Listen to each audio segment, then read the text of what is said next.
Өскемен қаласы Оралхан Бөкей атындағы номер 44 лицейінің 2 Б сынып оқушысы Оралбек Інжу. Мұқағали Мақатаев. Үш бақытым.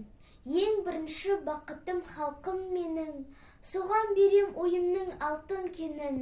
Ол бар болса, мен бармын, құр болмаймын, қымбатырақ алтыннан нарқым менің. Ал екінші бақытым тілім менің, тас жүректі тілім мен тілім дедім.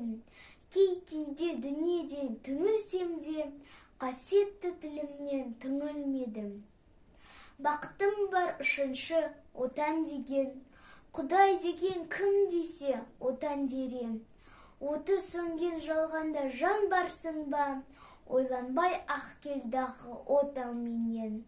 Түтін түттет өз үрбі көгере бер, немерелер көбейсін шөберелер. Жадыңда ұста жақсылық күтпегейсің, от емес оқ сұрасаң менен егер.